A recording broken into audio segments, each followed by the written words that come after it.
Satyam institute of technology Beawar से मैं अनुपम Pandey applied physics के लेक्चर में आपका स्वागत करती हूँ। आज हम पढ़ेंगे इलेक्ट्रोस्टैटिक्स में ही लास्ट टॉपिक है धारिता। धारिता क्या होती है? किसी चालक को की जो विद्युत धारिता है उस चालक की विद्युत आवेश को संग्रहण करने की क्षमता की माप होती है।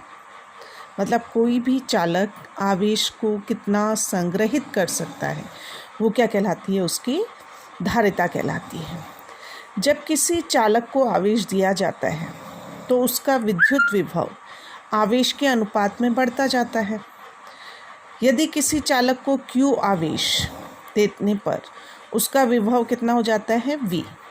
तो Q इज प्रोपोर्शनल टू क्या हो जाएगा? V। मतलब हमने क्या किया है, उसको कितना आवेश दिया? Q आवेश दिया है, तो उसके विभव का मान कितना हो गया उस कंडीशन में? V। तो Q बराबर प्रोपोर्शनलिटी का सिंबल हटाएंगे तो क्या आ जाएगा? Q बराबर CV।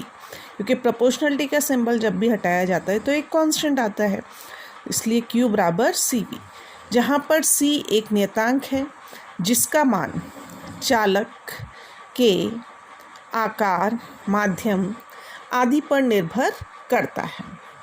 किस किस पर? उसके आकार, माध्यम। इस नियतांक को ही हम क्या कहते हैं? विद्युत धारिता कहते हैं। अतः C बराबर Q अपॉन V। अब ये जो C धारिता है इसका मात्रक होता है फैरड और इसका V में सूत्र है M-1 L-2 T4 A2, जिसको आप कैसे निकालेंगे? आवेश और विभव का विमीय सूत्र रख करके हम धारिता का विमीय सूत्र ज्ञात कर सकते हैं। नेक्स्ट है अब आपके संधारित्र। देखिए संधारित्र क्या होता है?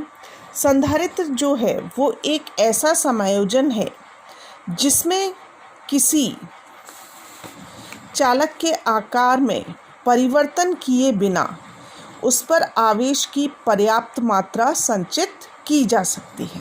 मतलब एक सिस्टम है, एक समायोजन है जिसमें अपन क्या करते हैं कि चालक के आकार में हमें कोई परिवर्तन नहीं करना और उस पर आवेश की पर्याप्त मात्रा क्या कर रहे हैं? संचित कर सकें। कहने का तात्पर्य संधारित्र वह युक्ति है जिसमें चालक के आकार में वृद्धि किए बिना ही उसकी धारिता को बढ़ाया जा सकता है, मतलब उसमें आवेश संग्रहण की क्षमता को बढ़ा सके। नेक्स्ट है संधारित्र का सिद्धांत। संधारित्र के सिद्धांत को समझने के लिए हमने क्या किया है, यहाँ पर एक A पृथक्कृत चालक प्लेट है जिसको हमने क्या दे रखा है? पॉजिटिव चार्ज दिया हुआ है, और इसी के पास में B हमने एक अन्य प्लेट रखी है जो कि चालक प्लेट है।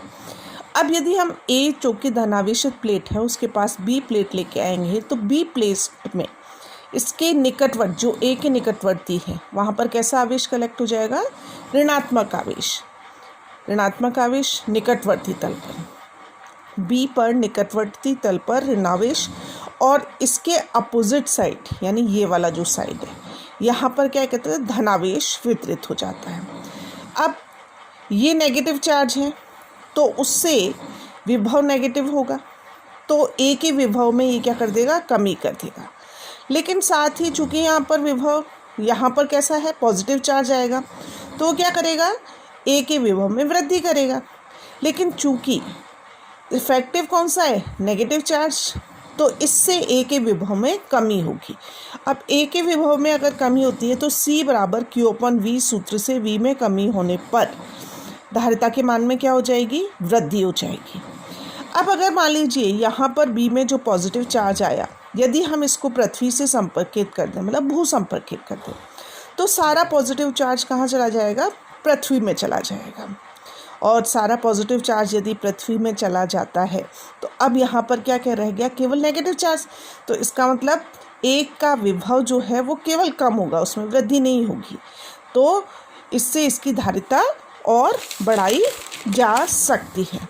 तो इस प्रकार से हम किसी भी संधारित्र का यही सिद्धांत है कि एक प्लेट के पास यदि हम दूसरी प्लेट ले जाते हैं और उसको भू संपर्कित प्लेट ले जाते हैं तो उससे उसकी धारिता में वृद्धि होती है। नेक्स्ट है आपके संधारित्र के प्रकार। तो संधारित्र आपके समांतर प्लेट संधारित्र होता है, गोलाकार संधारित्र होता है, बेलनाकार संधारित्र होता है। संधारित्र की धारिता को प्रभावित करने वाले कारक, फर्स्ट प्लेटों के क्षेत्रफल पर निर्भर करता है, सेकंड प्लेटों के मध्य की दूरी पर निर्भर करता है, और थर्ड प्लेटों के मध्य जो माध्यम भरा जाता है उसके ऊपर डिपेंड करता है। इसका तात्पर्य यह है कि जो संधारित्र है, धारिता क्या होती है आज हमने देखा, और संधारित्र क्या है और संधारित्र का सिद्धांत क्या है।